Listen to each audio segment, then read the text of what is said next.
अब जैसे बच्चों को आपने लिटा दिया, और लिटाने के बाद जैसे बच्चा लेटा हुआ है अपनी पीठ के बल, तो अगर आपने पीठ के बल ज्यादा देर उसको लिटा दिया तो समतल टाइप की बन जाएगी, ठीक है, तो फ्लैट बन जाएगी, दिक्कत हो जाएगी।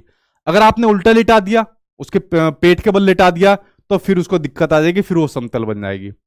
इसलिए शुरुआत के बच्चों को आपको ध्यान रखना चाहिए कि उसकी जो पोजीशन है हर 2-3 घंटे बाद वो चेंज करते रहो। कभी पीठ के बल कर दो, कभी थोड़ा उल्टा कर दो, इस तरीके से आपको करते रहनी चाहिए, ठीक है।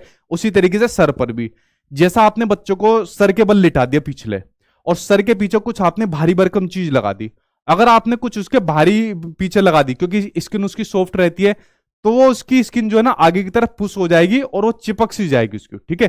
तो ये आपको विशेषकर शुरुआत में बच्चों के साथ ये चीज ध्यान रखनी है, क्योंकि इसकी स्किन जो होती है ना बड़ी सॉफ्ट रहती है, ठीक है।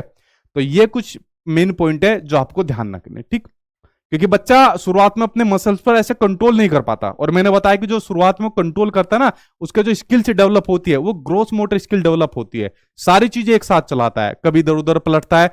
अभी जब नेक्स्ट क्लास आएगी, जैसे वो बच्चे इन्फेंसी में जब रहता है, फिर उसमें चाइल्डहुड में जाता है, फिर एडोलेसेंस में जाता है, तो बच्चा किस प्रकार से ग्रोथ एंड डेवलपमेंट करता जाता है, वो चीजें मैं आपको नेक्स्ट क्लास में बताऊंगा। वहां से काफी क्वेश्चन आपके डीएसएसबी के एग्जाम में पूछे गए हैं, ठीक है।